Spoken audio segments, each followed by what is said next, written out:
Today's show is brought to you by State Farm agent Brian McDevitt. Here's the deal. When you combine State Farm home and auto insurance, save an average of $889. State Farm agent Brian McDevitt is ready to help you combine home and auto and save in Chicago and the surrounding suburbs.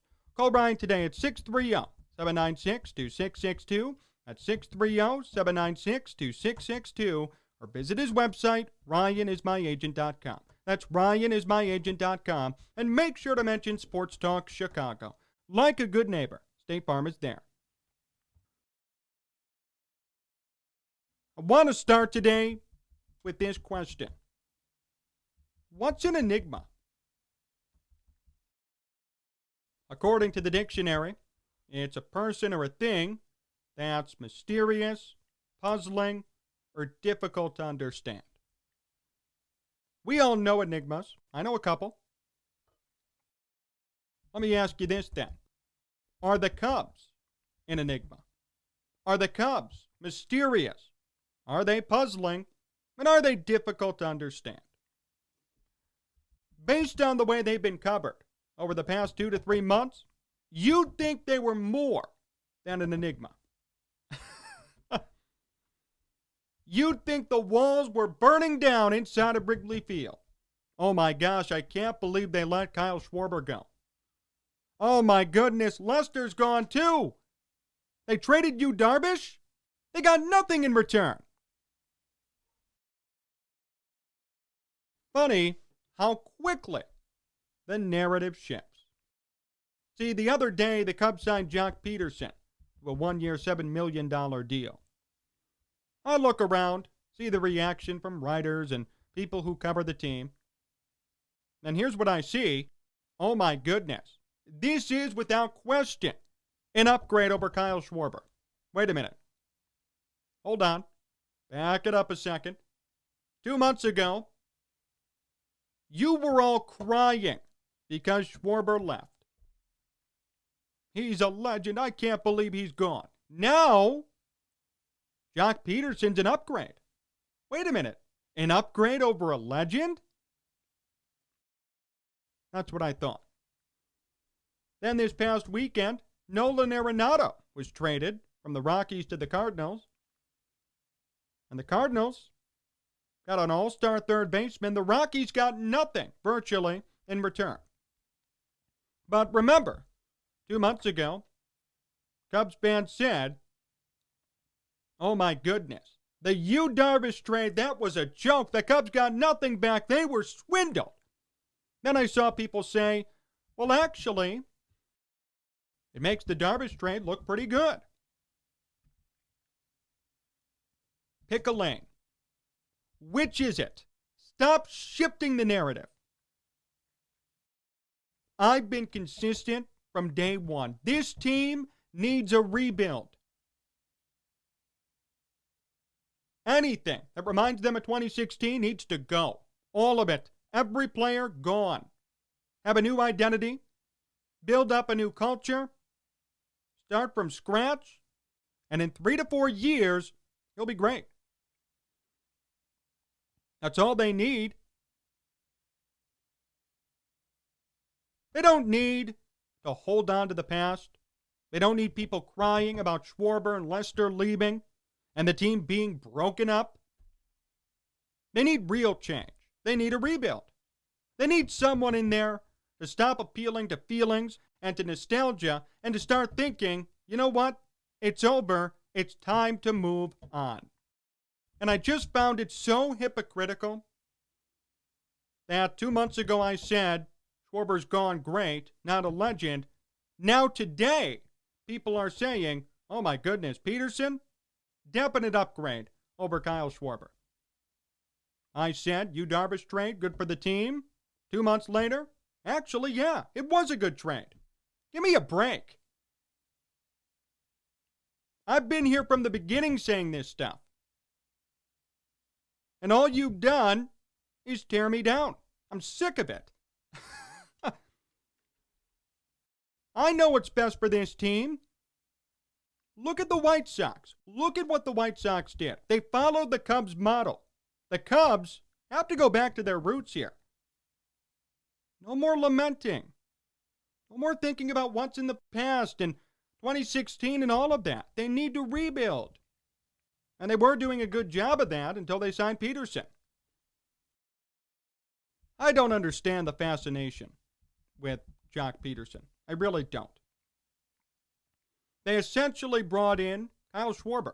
If that was the case, why didn't you keep Schwarber?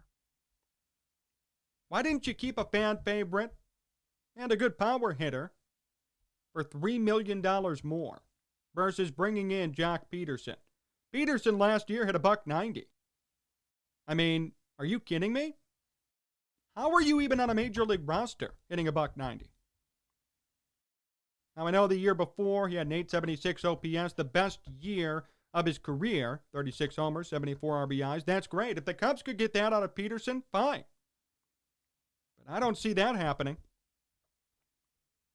Peterson, for his career, is a .230 hitter, 806 OPS, similar to Schwarber. Hits home runs, strikes out, walks, can't hit for average. Here's a quote from an article on the trade. Quote, Peterson and Schwarber have similar offensive profiles. They're both left-handed hitting corner outfielders. They have the same career batting average, .230, and on-base percentage, .336. Schwarber's slugging percentage is 10 points higher. Peterson's OPS plus is 3 points better. Peterson is the better defender and a year older. Both are significantly better against right-handed pitchers. What's the difference? Why spend money on Joc Pederson when you could have brought back a fan favorite? And why are Cubs fans not defending that fan favorite anymore? Oh my goodness, Peterson's way better. Really? I just read you that quote. They're the same. No one's better or worse. Why is there that hypocrisy? Why are we waffling? Why aren't we staying consistent? Peterson and Schwarber are essentially the same. There is no upgrade here. This is not an upgrade. This is not new. This doesn't make the Cubs a World Series contender. It's just to sign it. And I don't understand why you wouldn't keep a fan favorite and go out and get someone eerily similar. I didn't really get it. The only explanation I could think of is to allow fans to come to the ballpark. There needs to be an attraction. Chris Bryant isn't cutting it anymore. Rizzo is old. Baez is striking out too much. The Cubs needed a new face to put on the field. They got Peterson. That's the only explanation I could see. Him and Schwarber are the same. But I'm just so disgusted at the way the Cubs have been portrayed here. I'm reading articles saying Ricketts should sell the team. This is an embarrassment. Yet everybody comes together kumbaya when Peterson is signed. And when the Arenado trade happens, people say, oh, in retrospect, Darvish deal was a good move. I've said that from the beginning. Stop being inconsistent. Think for yourself. Please, think for yourself. Is this a good move for the future? Think. Don't listen to everybody else. Think. Darvish, great move for the future. And compared to Arenado, extremely good move for the future. Schwarber leaving. Yeah, sorry, good for the future. It was a good thing. The Cubs aren't paying somebody $10 million to hit 200. Now they went out and got Peterson. Not a good move. No. Put everything into context. I feel like some people just find ways to go after the Cubs. Yeah, you don't like their owners. Yeah, Theo's gone. Retool. You could find ways to go after them, just like you could find ways to go after anybody you want. No one is perfect. But I just find it so hypocritical that the same people who criticize Schwarber leaving, who criticized the Yu Darvish trade, have turned around and they're now praising it. Oh, Peterson's better than Schwarber. Great move. Oh, Arenado in that trade, well, the Cubs got a better haul, actually, with Darvish. Pick a lane. Stop being inconsistent. You and I both want the best for this team. We can agree on that. The best for this team is a rebuild. The best for this team is to get rid of the 2016 relics, look to the future, develop prospects, pitching prospects preferably, and be great in 3 to 4 years. That's the objective. That's what I want to see. That'll make them great.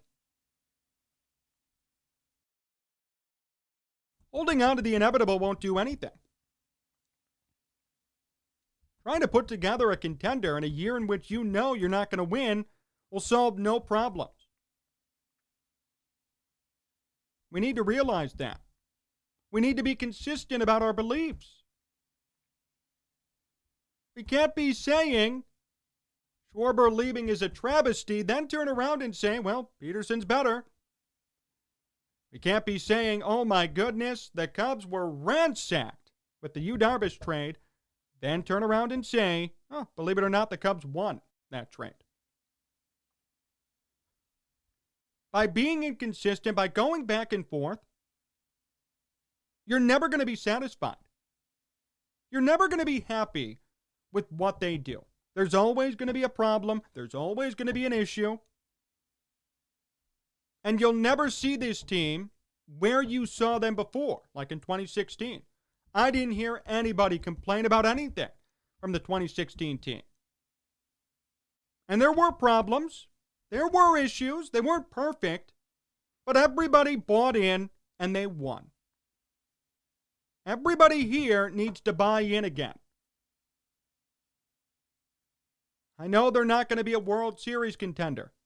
That doesn't mean we have to criticize the Cubs for every move they make and switch our stance in a couple of months. What that means is we have to be together and enjoy the journey. What happened to that spirit? What happened to being lovable losers? What happened to embracing the rebuild? Enjoying the journey. Remembering in 2012, 2013, as Joe Mather played outfield, that there was going to be a bigger day to come. What happened to that? Why is that gone? Why do we not believe anymore? Jed Hoyer's still there. He was there then. I know the Cubs are getting rid of some big pieces, and it's frustrating for fans. But in a couple of years, there's going to be new big pieces that you'll know and you'll be excited about. Just like there were in 2012, 2013, 2014. There were new big pieces on the come up that everybody was excited about. Let's be consistent here. Let's understand and realistically assess where the Cubs are. They're not a World Series contender. They're a borderline playoff team, and that's okay. It's not a bad thing. We've grown accustomed to winning. The Cubs are known for losing. All the time. Let's calm down a second. Let's take a step back. Let's remember. What they're doing, I would hope, is in the best interest for the future. It might be unpopular in the moment, but as we've seen, as I pointed out, opinions have already changed. Now people are saying, you know what? It's okay, Schwarber is gone. Peterson's better. Now they're saying, Yu Darvish, that trade, great move for the future. It wasn't like that a couple of months ago. Opinions are changing. I don't like that. I'd rather be consistent. But people are starting to realize little by little this 2021 team is not great, and it shouldn't be great. And we shouldn't expect that.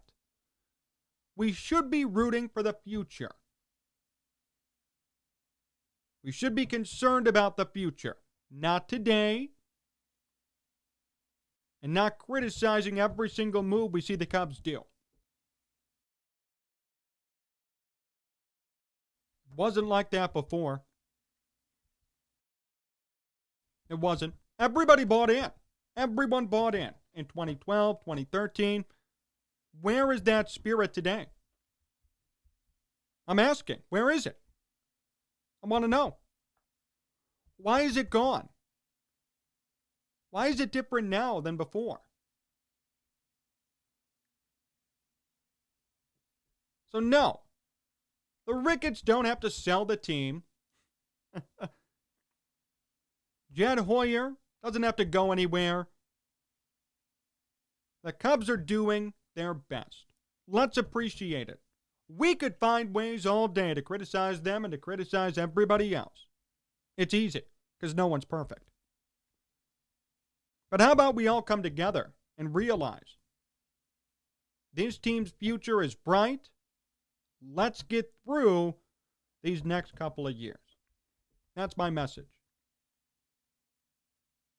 Stop instantly reacting and crying foul when these moves in the long run are going to benefit you, the fan. They're going to benefit the team. Let's think about things long term. Let's think about what it means for the franchise, not just what it means in the moment. More to come here on Sports Talk Chicago. My interview with Jared Diamond comes up next, so stay tuned. Hey, do you want to make some money this weekend? What if I told you I could offer you $250 free to bet on any game you want? Here's what you have to do. Go to sportstalkchicago.com/cash. sportstalkchicago.com/cash. You must be 21 plus. You must be an Illinois resident. You could bet $250 free on any game you want for this upcoming weekend. Super Bowl's coming up. Great time to put down some prop bets and real bets on the game. NBA, college basketball. Great opportunity here to put down a lot of money and win a whole lot more back. That's sportstalkchicago.com/cash. sportstalkchicago.com/cash. If you have a gambling problem, call 1-800-GAMBLER.